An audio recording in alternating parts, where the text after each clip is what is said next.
क्रांती सम्राट, आपल्या हक्काचे व्यासपीठ।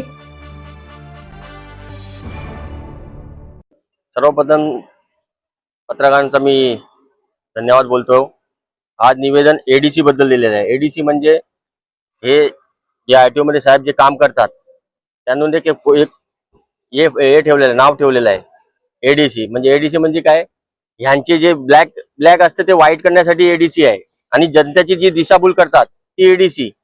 म्हणजे कुठला तुमचा फॉर्म गेला ना, ते फॉर्मवर ह्यांचा एडीसी चा चार्ज लागतोय। त्याच्यासाठी आम्ही आज निवेदन दिलेलं आहे। येत्या 24 तारखेला या आरटीओ कार्यालयाने कारवाई केली नाही या एडीसी बद्दल, आम्ही नावा पण यांना दिलेले आहेत पूर्ण, म्हणून केली नाही, 24 तारखेला आम्ही इथे आमरण उपोषणासाठी बसणार आहोत। आज आपण अधिकाऱ्यांची भेट घेतली तर त्यांनी काय उत्तर दिलं?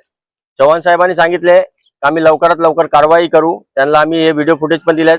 आता आम्ही मीडिया समोर पण हे व्हिडिओ देणार आहेत। हे एडीसी आतमध्ये बसून लोकांचे पेपर कसे वाचू शकतात, तपास कशी करू शकतात हे लोक। अधिकारीच हे पेपर शासनाचे पेपर एक एडीसी म्हणून कसं तपास करेल, त्याच्यासाठी आज आम्ही निवेदन दिलेलं आहे। आपण हा प्रकार उघडकीस आणलात, हा प्रकार इथल्या अधिकाऱ्यांना माहिती नव्हता का? अधिकाऱ्यांना आम्ही वारंवार यांना सूचना केलेली होती। आम्ही नाहीतरी 8 ते 9 महिने झाले पत्रव्यवहार केलेला आहे, कुठलीही कारवाई होत नाही। काल पण आम्ही बघितलं आहे, हे ऑफिस 5:30 वाजेपर्यंत असतो, 7 वाजेपर्यंत आतमध्ये काम करत बसतात, त्यामध्ये एडीसी असतोय। त्याच्यासाठी आम्ही यांना सांगितलेलं आहे, त्यांनी सांगितलं आम्ही लवकरात लवकर कारवाई करू। आता बघितलं पाहिजे हे 24 तारखेपर्यंत काय करतात। आंदोलन आम्ही स्थगित नाही केलं आहे। आम्हाला पोलीस प्रशासनाने सांगितलं होता 22 तारखेपर्यंत निर्बंध आहे, त्याच्यासाठी त्यांनी आम्हाला परमिशन नाकारली होती। त्याच्यासाठी आम्ही 4च लोक घेऊन आम्ही इथे आंदोलन आरटीओ कार्यालयात येऊन निवेदन दिलेलं आहे। तुमच्या मागण्या पूर्ण न झाल्या तर पुढील पाऊल काय असेल? आम्ही आमरण उपोषण करणार आहे 24 तारखेपासून। ते आता शहबाजबाईंनी बोलले एडीसी, मी आपले निर्देशात आणून देतो का एडीसी म्हणजे खरा काय काम करतो आरटीओ कार्यालयामध्ये। एखादं जे शासकीय कार्यालय असतो तिकडे कोणाला बाहेरचा व्यक्ती पेपर तपास किंवा लॅपटॉपवर काम करू शकत नाही।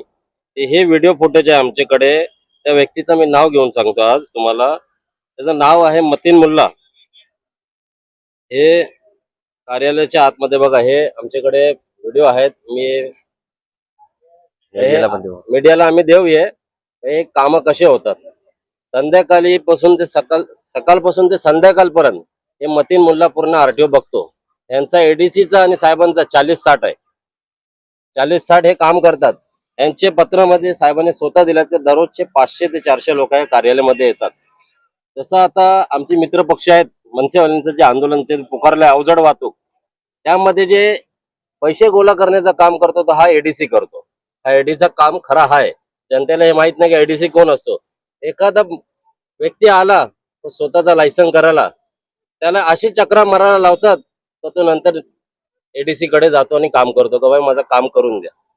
दररोजचे हे एडीसीचे हे काम आहेत। संध्याकाळी 5-10 ऑफिस चालू होतो, 5 वाजता क्लोज होतो।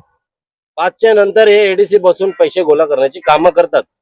आमची निवेदन एवढाच होता तर जसं बाहेर पब्लिकला जनतेवर लक्ष ठेवण्यासाठी कॅमेरा बसवलेला आहे ना, तसंच कॅबिनच्या आतमध्ये पण शासनाचे काम करत आहात तुम्ही, ते कॅमेरा आतमध्ये पण बसून घ्या, आमचं एवढंच निवेदन।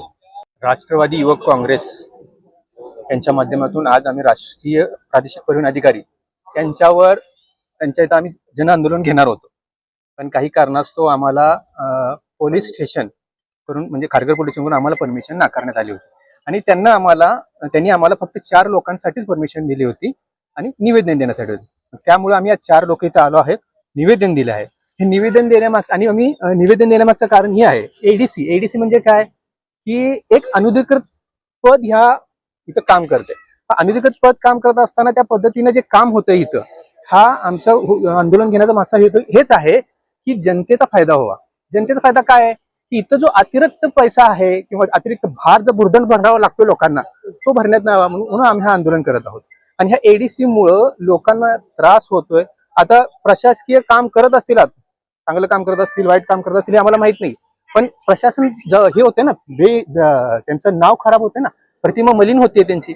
एडीसी एखादा पैसा घेत असेल किंवा दुसरा घेत नसेल किंवा तिसरा घेत असेल किंवा चौथा घेत नसेल, पण एखादा एडीसीने पैसा घेतला तर प्रशासन ही खबर।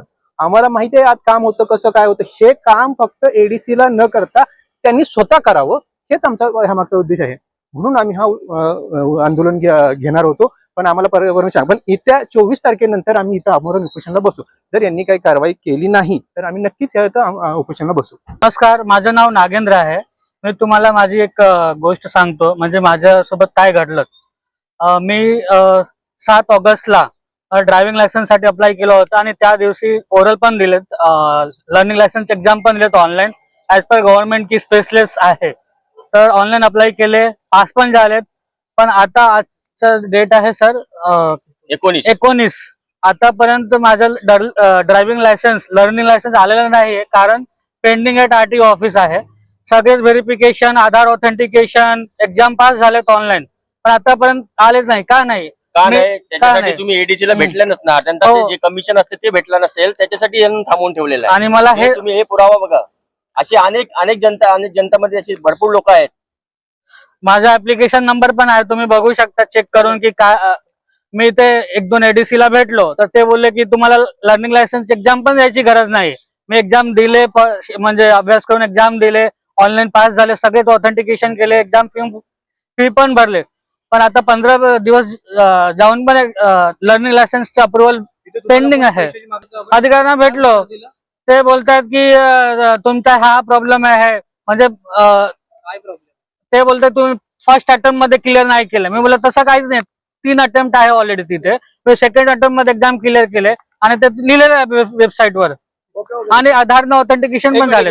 अशा अनेक समस्या लोकांना, आमचं जे आंदोलन घेण्याचं जे मागचे जे कारण आहे, असे अनेक समस्या लोकांना आलेल्या आहेत आणि ह्या समस्या सोडवण्याकरताच आम्ही हे आंदोलन घेतो.